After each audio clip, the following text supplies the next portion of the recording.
Alright, thanks for coming back. In this video we're going to use this IK retargeter that we created in the last video to live retarget from the sandbox character. So let's go find the sandbox character from the game animation project. Right click on the sandbox character, CPB sandbox character. Right click and create a child blueprint class. And name that whatever you like. I'm going to name it G9. CPB sandbox G9. Open that up, and we want to go down to the mesh because we're going to add another skeletal mesh to this blueprint class,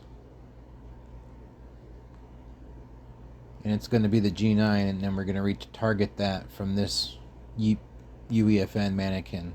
So click on the mesh that has the mannequin and then add a skeletal mesh to that, and it'll be a child automatically if you have it selected, and just rename that G9 or body or whatever you'd like. And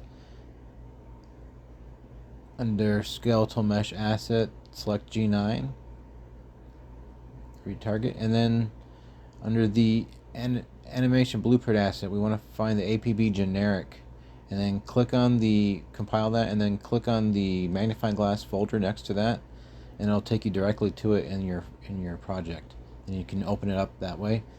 And this is telling us that we're looking for a specific tag on a skeletal mesh, and if that tag is there, we'll take an IK retargeter and apply it to it, and we have that stored as a map variable.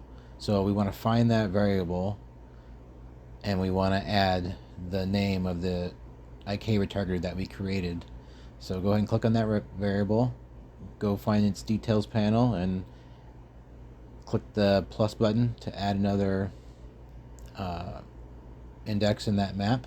And we want to go ahead and copy that name of that IK retargeter that retargets the UEFN animations to the G9 skeletal mesh. So in my case it's UEFN to G9.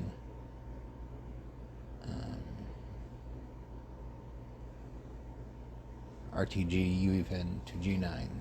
Alright, and then go find that asset too and apply it to the one that has that name. And then we got to go back to the sandbox character, and we'll click on the G9 skeletal mesh that we just added, search for tag, click the plus sign, add a tag, and have it be the exact same name as the IK retargeter. Okay, and you see, and it's snapped automatically.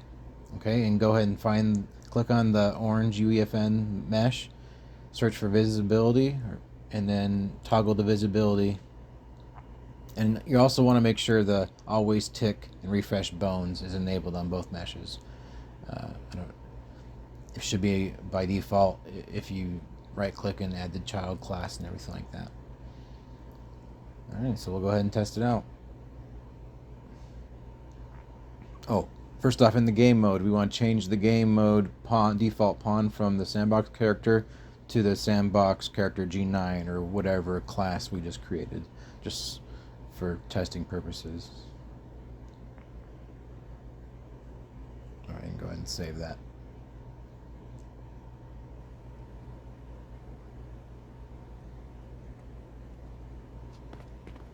Alright, well there you go.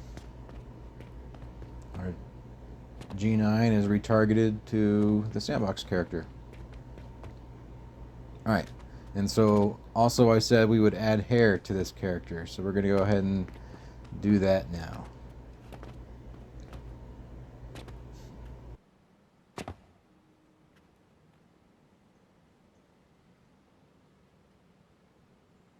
I could not get the Genesis 9 hair to work, so I used the Genesis 8 Essentials hair instead. First off, delete all the children away from there, and then go find the Genesis 8 Essentials. I'm using this Toulouse hair. Select Genesis 8 female. See if the drop down, there's nothing about hair there, so select none. Okay, so now we want to send the hair over to, no, we want to make sure we select the hair. Cancel, select the hair, file, send Daz to Unreal, and select any morphs you want to use. I'm choosing these. They're already added. Hit accept. And I collect textures because I like it to go to a folder where I can view the textures and everything afterwards.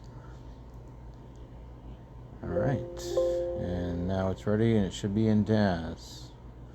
So now we're going to export the hair. We're going to migrate this hair and edits here into our game animation sample project.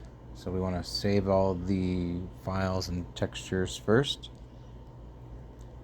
And then once we do that, we want to go back to the asset, right click it, select Asset Actions and Migrate. These are all the assets that are tied to our hair. Select the content folder in the project you're sending over to. Name the folder something that you will remember. Like the name of the asset. Content migrations completed successfully. Great.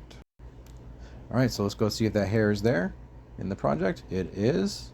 So let's go ahead and add that on to our character. Find the Sandbox G9. Go find the G9 skeletal mesh that we just added. And select that and select Add Skeletal Mesh to that. And let's name that hair or Toulouse hair or something. Go to Skeletal Mesh Asset, add the Toulouse hair.